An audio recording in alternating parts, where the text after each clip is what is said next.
Hello and welcome to Transformation Now. Hi, I'm Rita, rocker, speaker, author, trainer with Soaring Higher Rocks.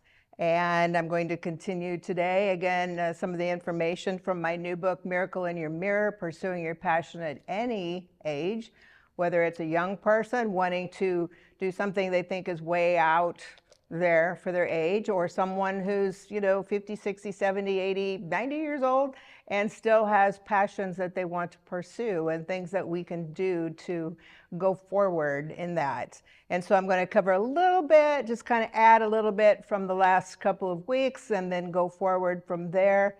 So this is going to be really about our dreams, our hopes, our desires, the things that maybe you've wanted since you were young, and now maybe you're 70, 80 years old even. It doesn't really matter.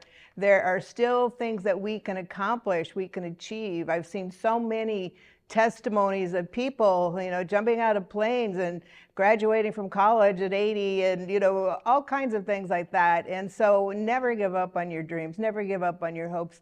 I've been through so much in my life that I gave up on just about everything. And I thought, no, we should never do that because we have so much to give. And the older we get, the more experience we have as well. Because book knowledge is great. All of that is wonderful. The college degrees are wonderful. But a lot of times that experience is what's really going to bring somebody to the manifestation of their dreams, because they have used that experience. And I think it's so important that the young people and the older people get together and they collaborate, because the older people have so much that they can give in true life experiences to help the younger ones know maybe what steps to take, what not to take. And then there's also the younger ones who, most of them have a lot more technological skills than the older ones do. I'll testify to that. I think a 5-year-old probably has better computer skills than I do. But, that's something to really think about. Instead of dividing by age, old, young, whatever, that, really one big united group of people who are there for each other, help each other, teach each other, listen to each other, guide each other. And so those are all very important. And so there's something that I shared before, I just want to share again, and it's called Hold On to Your Dreams. And I just love this because it's really a good thing that we do that. And so we all have dreams of how we would like life to be. Oh yeah, we do. How we would like our world to be. Yes, which needs a lot of work right now. How we would like ourselves to be. And a lot of times we don't see ourselves the way we really would like to be. And so that's what these programs are all about, becoming that person that we would like to be. And so were we to speak of this hope, this vision, many times people would tell us to be more practical, that life isn't like that. But the fact that life does not seem like that at the present doesn't mean it's not meant to be. And so that's how, I see so many success stories constantly, because that's what I try to follow a lot, of impossible odds with people without limbs and blind and everything else and things they've gone through. And yet, their lives turned around completely because they did not give up. So if the dream is there, the potential for its realization is there as well. That's the manifestation of that dream. So if the dream is there, you can't get rid of it, it keeps coming up in your mind, maybe year after year after year, that's your calling, that's your purpose, that's something that you've been gifted with. And God wants you to use those gifts too. And so it is important to hold on to your dreams, to nurture them. That means to feed them, to envision those dreams actually coming true. Nurture them, don't shove them away, but think about them, plan for things that you can do to build up those areas in your life to make them come true. And then nurture them with every hope and dream through all of your striving. And yes, we strive a lot in life to try to just make it from day to day. But, hold on to that hope. Hold on to that hope that you have to get through all of your striving. For dreams do become a reality when you find that part of yourself is capable of allowing those dreams to blossom, to become who you really are. So don't let go of those things. I can't stress that enough. I'm going to be working in a ministry with a friend who has another business venture that she's working on. And we've talked about going into women's prisons and places like that to really help them heal and help instill their dreams that they have that were smashed, and to build them up again and to go forward. So I look forward to that, and I trust God's going to open some doors in that area. So then it says, so be true to your dreams, nurture them. So you're going to feed them, you're going to water them, you're going to care for them, you're going to think about them continuously. You're going to focus on things you can do to take you that direction. And then they are promises for your tomorrow. Because again, where your focus goes, your energy flows. And that energy is what's going to create for you whatever you're focusing on, whether it's good or bad. So again, that's something that I've been working on to really, when things come up and they're negative and they're hard and kind of say, oh, you failure, you didn't do this right, you didn't do that right. It's like, no, I don't focus on that anymore. I'm focusing on moving forward in life. And just like what I would encourage all of you who maybe needs to be encouraged in that area too, to go forward in life. And so there are actions to ignite your success. And I really like these. I know Tony Robbins, that I've mentioned a few times, had a horrifically horrible life growing up. And yet it's probably one of the richest billionaires and feeds hungry people millions and millions of meals all over the world. And so we can do anything we want to, but we have to keep focusing on it and not let it go. He didn't let go, and his testimony is beyond. I thought, my God, how did he do that? But he did. And so it says, taking action is the strongest way to create your success in life. And that's so true. It's so easy to stay in the familiar, which means sitting and watching TV or hanging out at the bars or doing things that really just kind of let life go by day and not taking any action. It's easier because it's familiar. We don't have to step out. We don't have to be afraid. Oh gosh, what if I fail? What if I make a fool of myself? I've done that a lot in my life. And then things go, they get let go of. And so we don't want to do that. We need to take action every day, even if you're just in such a slump that maybe it's just walking around the block, just something to get out. I have a niece who's been through an awful lot and a lot of surgeries, and she's just been really closed up in this tiny apartment with the blinds shut for a long time after her last surgery again. And, just really down and out and didn't want to step forward. And she's smart. She has a lot of brains, but she's just been stuck in this little hole. And then recently got some counseling.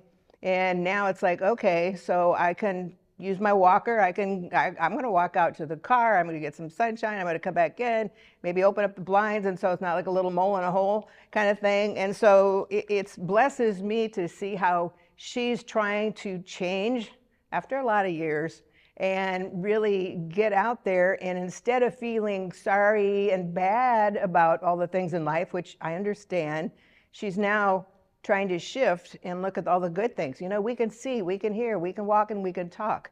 I get in bed at night, my mind's going crazy thinking of a million things. And it's like, whoa, what do people say? Be in the present moment. What does that mean? Okay, so if I get in bed at night, my mind's going wonky with the monkey mind and, thinking of all these things, it's like, stop.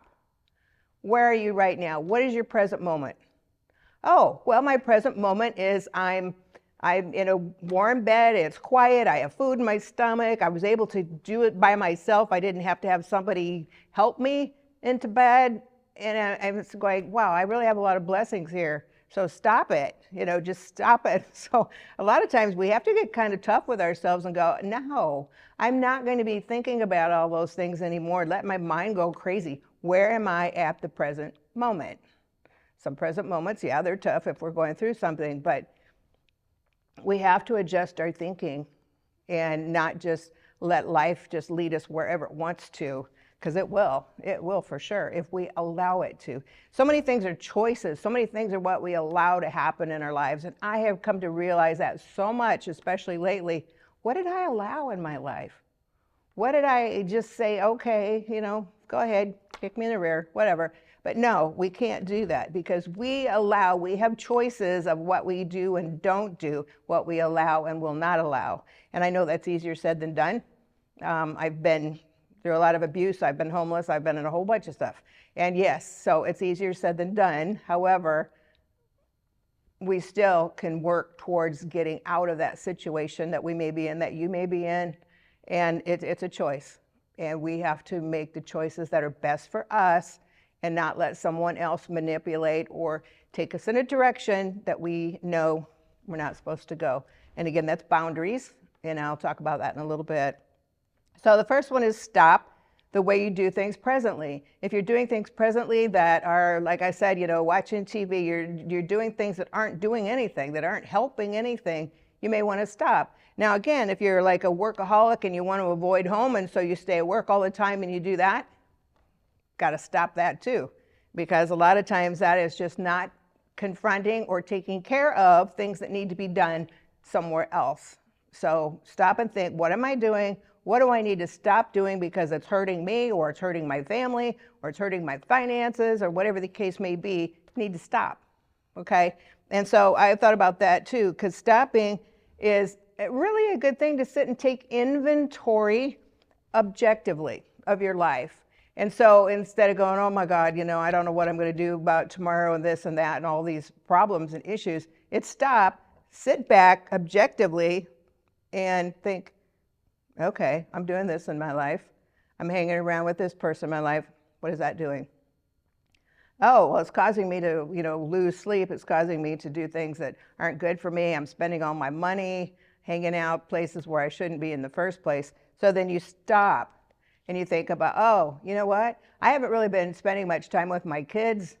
And so I need to stop some of this other stuff that's really not important and invest in my family. So think about every area of your life, personally and professionally, and then just stop and think about it. Stop and think about what is going on, what kind of outcome it's causing you to have. And that's so powerful. And not be emotional. Pull yourself away from your emotions. Try to look at it very objectively, like you're watching this on a movie or you're seeing it, and pull yourself out of it so that you're not feeling right now. You're just observing everything. You're going, oh, whoa, yeah, I need to change this. I'd love to change that. I'd like to do this. But in order to do this new thing, I'm going to have to stop doing this. I'm going to have to change something else. So stop sometimes and then just get some real clarity on where you are, where you want to go, and what needs to be done, what steps. Easier said than done, I know. But when I see all these testimonies that are powerful of people whose lives were, just really hellacious, and the miracles that were wrought, I know it's possible. So then drop the assumptions that you may have about yourself and other people.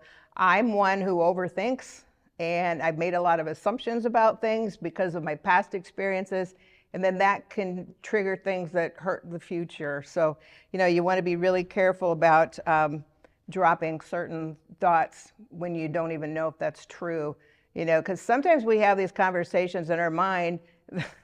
We think about an incident, it's, oh, well, this person said this, and so I said that. Okay, and then that was it. And then we start thinking, oh, but then next time I see them, they're going to do this, and then they're going to say that, and then I'm going to say this back to them. I don't know if you've done that. I've done that, where we start assuming things, and we have this whole conversation planned out that's not even happened, but it's what we are expecting to happen. And so if we're expecting a big blow up or to be used somehow, whatever the case may be, then it's kind of like, okay, I think I triggered some of this. I think I made some of this happen because that's what was in my mind. So that's what I was going to say. That's how I was going to act.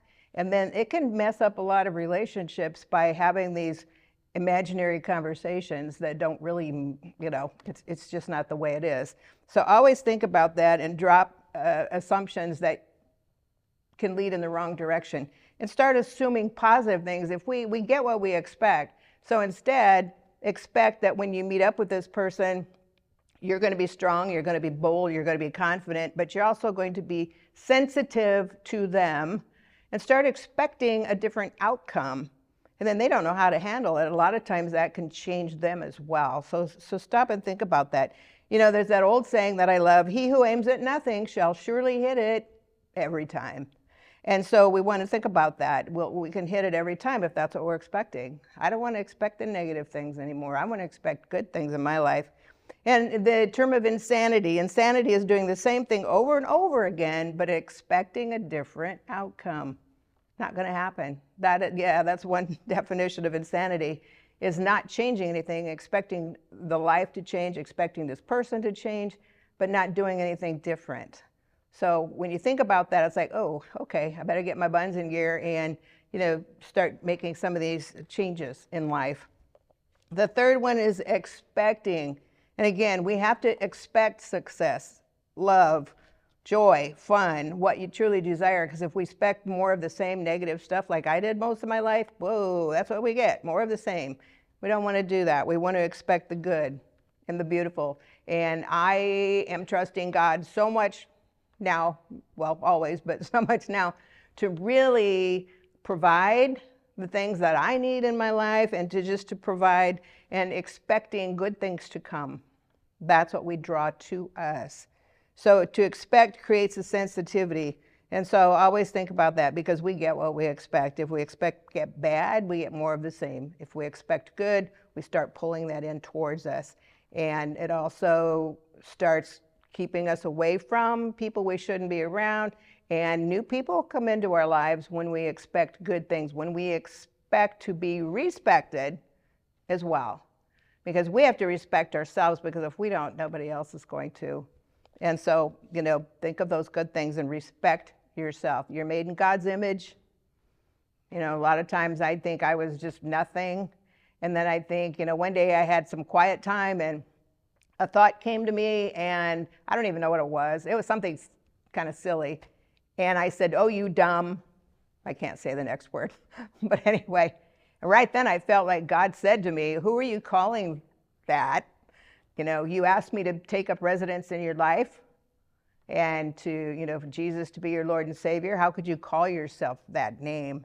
And I had tears just rolling down my face. I'm just being real honest with you right now. And I said, please forgive me, Father. I am so sorry. Because in a way, I was calling him that awful name, and knowing that I had asked them to take up residence within me. And so, we have to think of that sometimes, and know who you are. You're made in God's image. You can't be any better than that. We just have to see it, and we have to connect with him and see it and feel it and know that he's with us. And he doesn't make junk.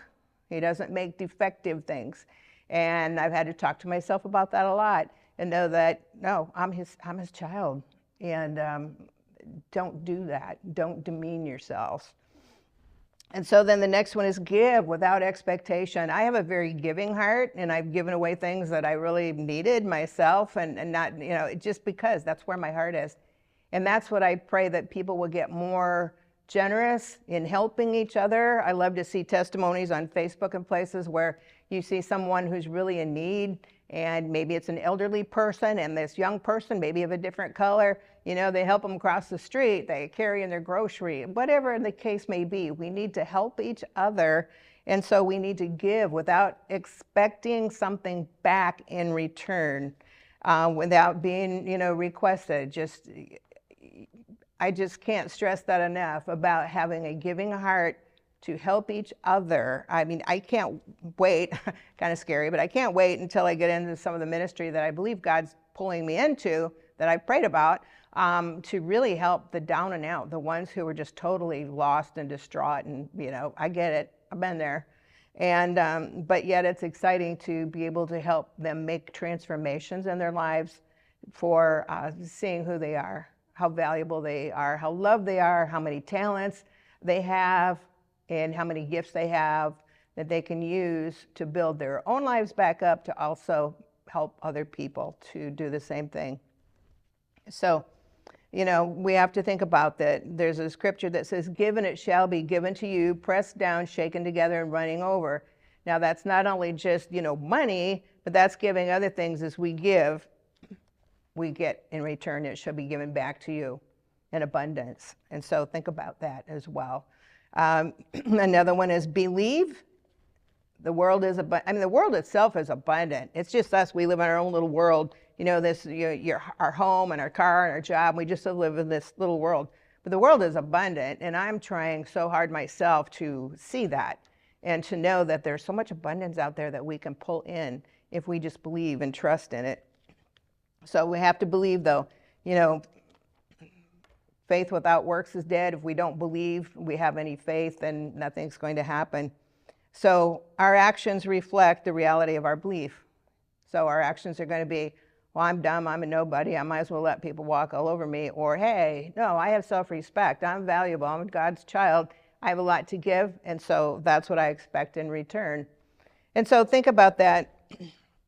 And then another one is thank. I'm working so much on gratitude and being grateful. You know, I know what it's like in Haiti when they don't even have a home. They have no food, they have no water. I mean, it's just awful. And so when I get my little pity parties, which I do, it's like, snap out of it, girl. It's just like my niece that I just mentioned is doing. No, let's be grateful for all the things we have. And thank God, thank people around us, thank people for just little things, smile at people. I'm really working on smiling at people when I just, connect eyes with somebody walking down the aisles of a store, and I will smile at them, just a kind little, quick little smile. And sometimes they look a little surprised, and then most of the time they'll smile back because they need that. We're so used to, too much anger in the world. And smile at people, smile at yourself, smile in the mirror. Smile, like I mentioned, a couple programs ago about giving yourself a high five in the mirror. Because when we give somebody a high five, it's, hey, great job, good going, do it again. Well, do that to yourself. Smile and give yourself a high five in the mirror. And see how much better you feel just by doing something that maybe sounds a little silly, but it's really not. It's building yourself up where you should be. And so always thank people, thank yourself for some of the things that you are doing that you didn't want to do, you didn't feel like doing, but you did. And so it could be helping someone else, it could be taking some classes online. Thank yourself, hey, good job. You know what? Instead of sitting with a beer, at the TV and vegetating all night, what did you do? You got online, you took a course, or you did a tutorial on Excel or Word or whatever. And so thank yourself. Hey, good job. Look what you just did. You just took a whole nother step. Good for you. And then there's visualizing your goals. I've studied so much, especially lately, about the visualization, the dream boards, all of that, the manifestation. But I know the main thing is just trusting God, pray about it, but then also focusing on those things, because you get what you focus on. And so, visualize the goal is what path you're going to take. And if you have an end goal of something, you want to be a nurse, you want to be a coach, you want to be a star athlete, that's your ultimate goal, and then work backwards with your steps of what you have to do next. And sometimes people have steps in their life they don't want to do, but then they realize when they look back later on that, oh, well, I didn't like that particular job. I didn't like where I was at the time.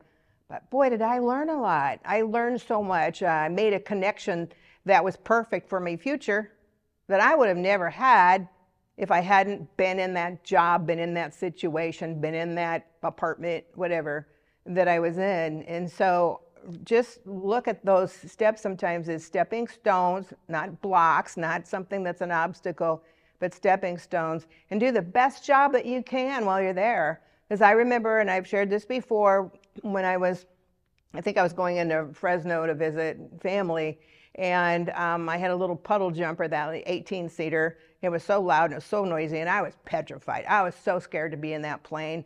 And yet the one lady that was on there that was just serving the drinks, the little pillow, whatever she could give you, she was the most professional flight attendant I've ever seen in my life. She was not, I'm sure she went on to do great things in a lot bigger planes, like the international ones, but she was so professional, her appearance, her attitude, everything about her I was just like, wow.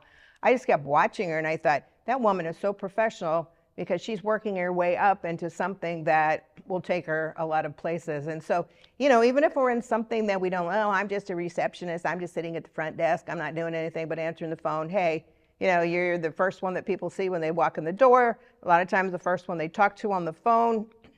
As you present yourself in the most professional light, no matter what job you're doing, people will start noticing and start, promoting you to where you belong, because they see how serious you are, how focused you are on what you're doing, and that you want to do the best job possible no matter what you're doing. I mean, if it's hauling trash, okay, do the best job, you know, go the extra mile.